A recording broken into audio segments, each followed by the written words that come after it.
Welcome to this Tuesday's Travelin' Young, and it's Christmas movie It is. time. We wanted to talk, drink some... Yeah, Christmas drinks. I have my ugly Christmas sweater, which I'm not going to, but it actually turns on. It's great. I have just a shirt. You've got your regular. I don't wear Christmas sweaters. And we're going to talk about our favorite, they're kind of our favorite, but they're three categories of movies. Yeah. The first movie we're going to talk about is one of the best nostalgic Christmas movies. What makes me most nostalgic. The next is the most family-oriented, I think, Christmas movie. Best Certainly for the in our family. families, yeah. Yes, yep. And then the last is going to be a controversial one. Which I'm sure you can already guess what that one's going to be. Controversial Christmas movie. I wonder what that's going to be. Yippee-ki-yay. We're going to dive in a little bit and give our take on what are these movies that Americans typically watch at Christmas time. Yes. And and I'm going to say real fast before we get started, one of the cool things is a lot of them take place around the Chicagoland area. It's a very good place for Christmas movies.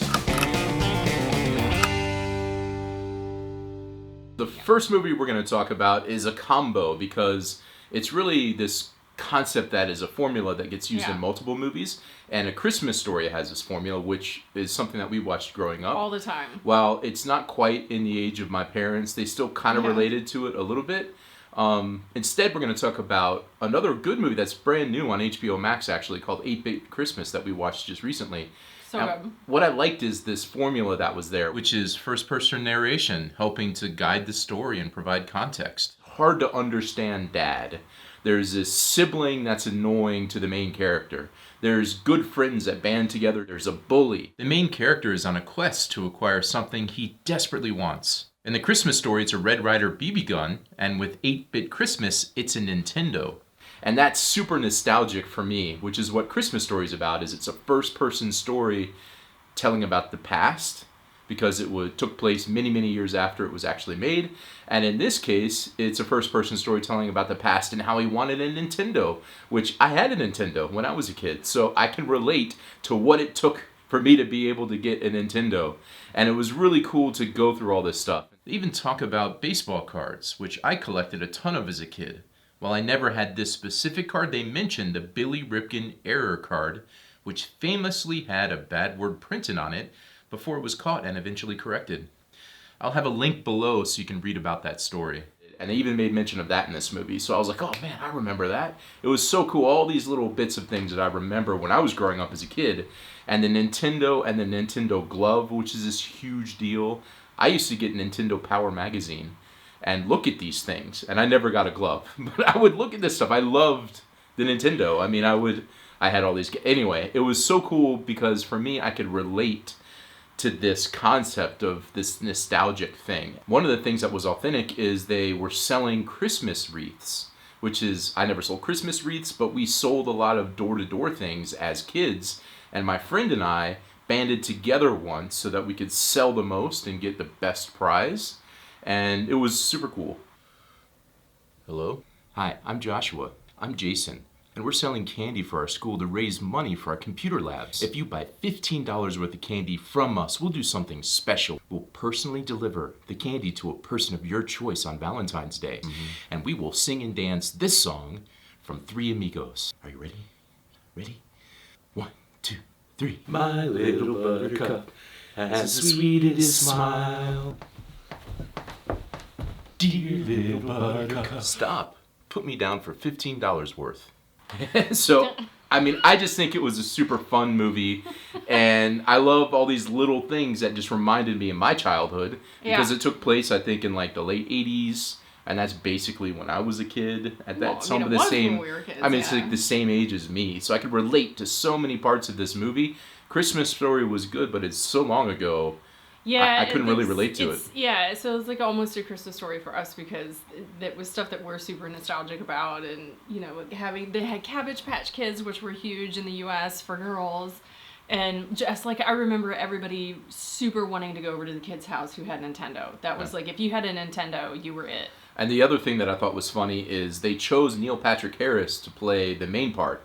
And what you guys may or may not know is he was a child actor on a TV show at that time, DOOGIE HOWSER. DOOGIE HOWSER. And so it's fun that they took a child actor who was actually in Hollywood at that time doing stuff to be the main actor in this movie. Yeah. So the first nostalgic movie is a two-parter, really, Christmas Story with the leg lamp, which I didn't mention, but the leg lamp, and then 8-Bit Christmas. All right, so this week's Serious, do you have to keep changing the background? Seriously? So this week's Trot on Tuesday is Capionium. So we've actually been drinking it this entire time. It's really good glue that somebody provided to us as a gift, so definitely check this out. It's extremely good. We've been enjoying it. I even wore some on my shirt, as you could probably tell, because I liked it so much. That's a compliment to the chef usually if you end up walking out wearing it. Also, if you're wondering why I have this wig on, you have to stick around because a little bit later in this video, you shall see why I'm wearing the wig. But in the meantime, Capionium Gloop was this week's Trot on Tuesday that we were drinking during the entire production of this conversation. And so, did you again? Anyway, that's this week's Trot on Tuesday. Our next category is most family-oriented movie, and I think we both agreed on this one. It was Christmas Vacation. We watch this every single year. Josh has the Wally mug. We watch this every year. It is a John Hughes classic. I don't know if a lot of Danes know this, but John Hughes did so many movies. He did Christmas Vacation, he did Home Alone, he did Ferris Bueller's Day Off, and he loved to set his movies around Chicago. So for us, it's super nostalgic because having lived in Chicago for so long, we see so many places that we recognize. Because this is a movie that my family knows all the quotes of, like by that I mean everybody in my family. One of the scenes very early is they go and get a Christmas tree. We'd always go to like a lot and get a tree forever until this movie. And then my dad located farms in Virginia that we could drive to. We never had to chop a tree down. Well, no, actually, no, we did have to saw it at a farm. And yeah, this movie influenced how we got our Christmas tree every year. That's how big this movie is in my family. And it did like immediately. This wasn't like, it didn't take years to do that. Like the very next year, my dad's like, we're going to go get a tree out in the wilderness. And I love that the tree plays such an integral, the tree is almost a character in and of itself throughout the whole movie. And that's just one of the great things about John Hughes' writing in this movie is that he takes kind of some gags from one part of the movie and makes sure to like really follow through on it. So with the tree, when Clark opens up the tree and it's so huge and it like just kind of swallows up Clark, and he has this great line, you know, little fool, let us up. And then later on, you know, he's in bed with his wife and he can't like turn the page of the magazine because he keeps getting stuck. And he does it again later on. There's this great scene where Clark is putting the lights on top of the house, and he falls down and is like hanging off the gutter, and this huge piece of ice flies out and into the neighbor's house. And you think the gag is just him falling off of the roof, but it doesn't end there. It comes back and there's this amazing scene with Julia Louis-Dreyfus, and she's just so angry. She's like, why is the carpet all wet, Todd? And then he very famously says, I don't know, Margot. And my daughter Maya and I say that to each other all the time at Christmas. Yeah, it's good writing to be able to carry a joke from one scene and setting and keep it going into another one. I mean, it's just such good writing, and all these movies that she mentioned is full. Planes, Trains, and Automobiles is one of my favorites. Such a good movie. I mean, if you haven't seen John Hughes movies, just do yourself a favor and rock and roll through them. So another big scene in this movie that was kind of momentous is when he finally is able to light his house. And I feel like in America, people would kind of light their houses with Christmas lights for sure before this movie, but after this movie, it got insane. Not quite to the level of what he did because, I mean, that was, the electric bill, right? But I mean, even my dad got a little bit more into lighting the house with Christmas lights after this. In fact, I feel like there's some places where people light it, like put up the lights, and then just never take them down because it's like, and they just don't turn them on the rest of the year because it's so much work to get them up there. Yeah, and I mean, I think it just speaks to how Clark wanted this to be so perfect. And there's this great scene in the movie where he gets stuck up in the attic and he kind of finds these old movies about Christmases in the past, and he kind of watches through them all, and you can get a sense of why this is so important for him. He's very nostalgic about his own family Christmases, and it's so important for him to create the perfect family Christmas for everybody. He talks about it all throughout the movie. And that's just where it goes off the rails because he's trying so hard to have the perfect Christmas. Yeah, and one of the moments where it isn't so perfect is when the tree gets lit on fire.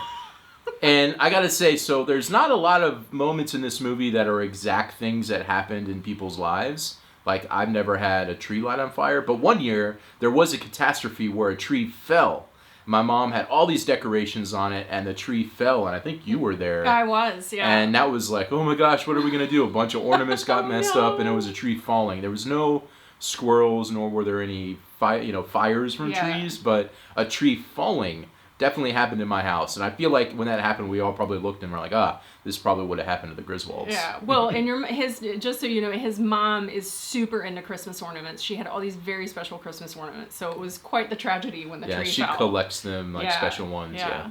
But I think one of my favorite characters in the movie is always Eddie, played by Randy Quaid, amazingly by Randy Quaid, and he just gets to the heart of having this crazy family member that shows up and, you know, just causes all kind of havoc. And there's this hilarious scene where Clark and Eddie are going shopping, and they're in this Walmart, and Clark puts down a small, like, package of light bulbs, and then Eddie just keeps putting these huge bags of dog food on top of these poor light bulbs, and it just kind of gets missed. But I think it's so hilarious that he's just like, okay, Clark's gonna pay for these giant bags of dog food now. Yeah, and it's early Walmart. It is early Walmart. And dog food. Yes. Roy! Yeah. I mean, it's just the subtlety of the humor that would happen. These subtle things that are just awesome. And you wouldn't maybe notice that because they're having a whole dialogue and neither of them react to what happened with the light bulbs, but it's a subtle thing that just makes it so perfect as a movie. And one of the last moments that is relatable for my family is Eddie, cousin Eddie, as she mentioned, and Kathy is his wife's name. I happen to have an uncle named Eddie and Kathy. And there was one Christmas, they lived in New Jersey, and my parents were outside of Washington, D.C.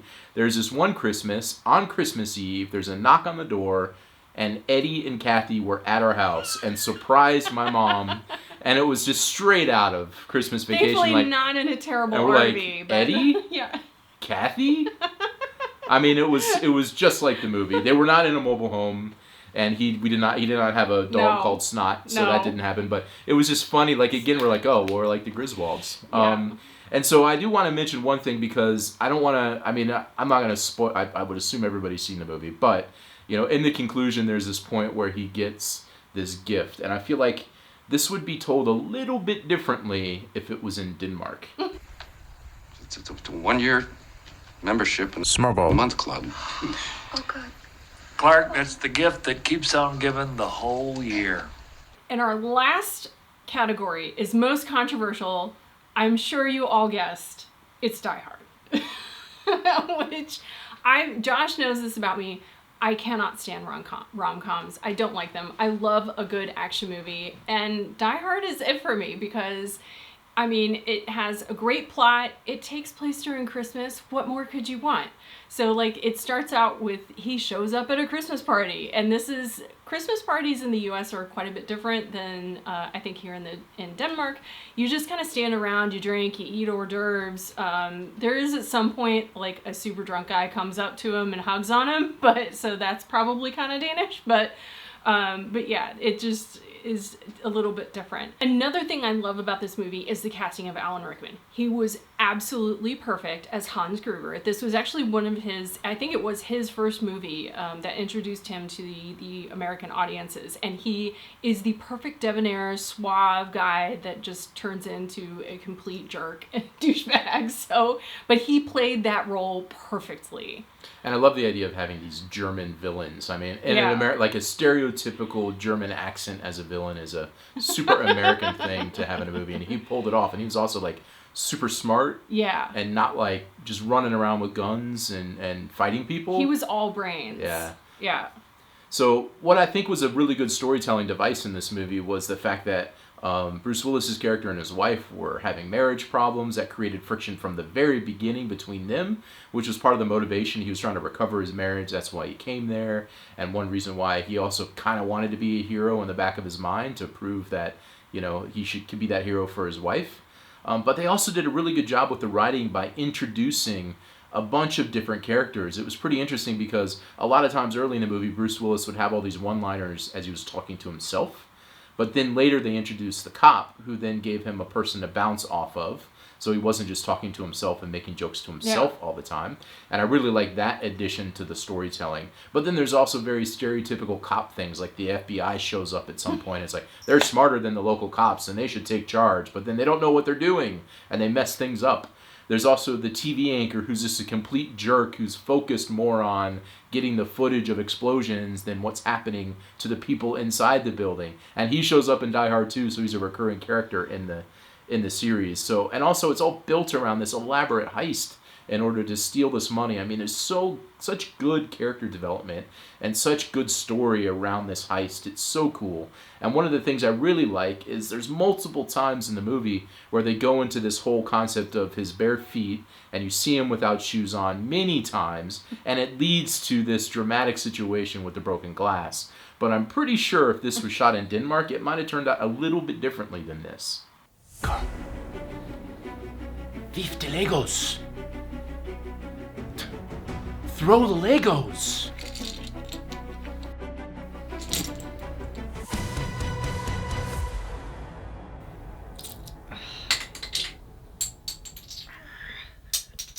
My feet hurt watching that. But I think that the whole movie to me is still a Christmas movie because you're constantly reminded that it's Christmas. You see people wearing Santa hats, you see Christmas trees all over. Things are like burning and blowing up in front of Christmas trees. There's like some point where he's got season's greetings stuff stuck to him. I mean, it is just a Christmas movie. And that kind of gets to why, I always say Die Hard's a Christmas movie. But if you think about it, it has basically the same plot as a rom-com because, you've got the couple who are kind of estranged and they're coming back together. And then it turns out that they have to, fight this same joint cause. And in the end, they find out that they still loved each other. So, I feel like that's still kind of a rom-com plot. It just happens to be that there was hostage taking and a bank heist. Well, first of all, I'm on your side, but I will say devil's advocate. It was also a really good action movie. There's so many moments where you're like on the, top of your chair when he's in that elevator shaft, hanging from this, that machine gun that's about to fall apart. I mean, so many good action sequences in this. This is the movie that defined Bruce Willis as an action guy. Yeah, because definitely. Up till this movie, he was in not rom-com, but Moonlighting. It's a TV show, which is kind of like a rom-com thing, TV show, detective thing. And this was like his big first action movie. So it's also an action movie. But I will say it did end, if you get to the final credits, with like a Christmas song. There's Christmas music. And I mean, I think this is like the guy's Christmas movie. And I think if you divide up who believes it is and isn't, males typically think it's a Christmas movie. And I'm glad you fall into the category of people that... I will always fall into this category. I love it. I think I would watch it at any time of year, but especially at Christmas. I think it's perfect. Now, while I've seen this movie a quadrillion times... In this case, I watched it on Disney Plus here in Denmark, so if you have Disney Plus, you can watch it. Also, if you have Netflix, there's this really cool series about movies and how they made, or how movies that made us is what it's called. And they have an episode on Die Hard, and it talks about the making of the movie. Yeah, super good. Really interesting. And a lot of the actors who are in it have really interesting backgrounds. It was a beginning movie for a lot of actors. So that was really interesting. They had some really good info about how they filmed things, and I thought it was really interesting. Yeah, and so, I mean, there's a few honorable mentions. We couldn't go on for like an hour and a half and talk about every movie. Elf is a great movie. Yeah. You like Scrooged. I love Scrooge. I also love the very classic A Christmas Carol with George C. Scott. You can't go wrong with that one. Then there's the one with Jimmy Stewart. What is that? It's a Wonderful Life. It's a Wonderful, like classic Christmas movie. And there's so many. Maya really likes The Grinch That Stole Christmas. Yes, and she debates The Nightmare Before Christmas is a Christmas movie, not a Halloween movie. Yeah. I mean, there's a lot of really all good... the claymation movies that I love, Rudolph the Red-Nosed Reindeer, all those. But these are like the ones that we go to. I think a lot of those other ones I'll watch if it happens to be on TV. But These are we the ones always definitely watch Die Hard. Yeah. We always would watch Christmas Story, and now I'm going to watch the 8-Bit Yeah. Christmas every Christmas. And we always watch Always, Christmas always. Vacation, which we'll definitely Yeah. watch with my family, which we do every year. We've already because watched it's it so once, and we yes, rewatched we've it already again. watched it once. So, Yeah. all right, so that is our Christmas movie review of our favorite Christmas movies, and you know, I hope you enjoyed. Definitely watch these if you haven't, and let us know what your favorite Christmas movies are below. But for that, we're just going to go ahead and say goodbye. We'll see you. Bye.